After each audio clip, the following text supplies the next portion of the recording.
Now, early 2016, the plug was pulled in an inter-Korean economic project, what was considered the last remaining symbol of hope for peace and reunification of the two Koreas.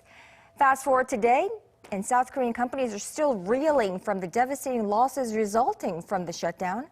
Our Connie Kim, as she's in charge of our North Korean affairs, she went to the CIQ office at the inter-Korean border. We'll also talk to her live in the studio right after this report.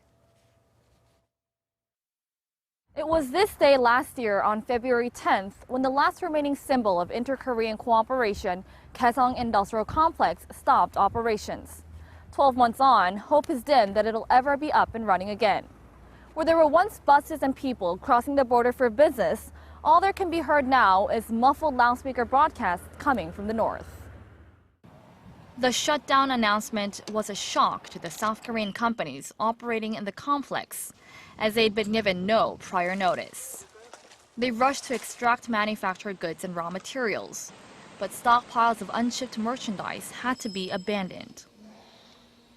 Hyupjin Covering is one of the 123 companies forced to pull out of the complex last year.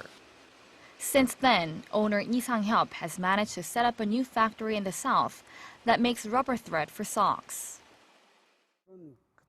When Kaesong was shut down, half of my facilities were in the south. That's why I was able to restart my business. But if all my facilities had been up north, I wouldn't have managed to start working again. The majority of South Korean factory owners haven't been so lucky, and the issue of compensation has sparked a row with the government.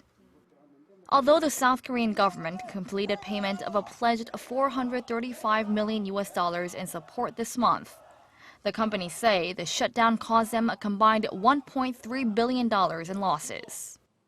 Up north, it would be practically impossible for Pyongyang to get the complex running on its own, as Seoul shut off the electricity and water. But according to one expert, North Korea could be selling completed goods from Kaesong to supplement unpaid employee wages, as the complex was shut down on short notice. And this week, Seoul said there are signs North Korea is trying to sell electric rice cookers in China. It's apparent that the park's closure has cost the two Koreas, both financially and diplomatically. But South Korea has said it has no plans to reopen the complex unless the North moves to dismantle its nuclear weapons program. And North Korea has vowed to continue its nuclear development. So it looks like the park will remain closed for now. Connie Kim, Arirang News.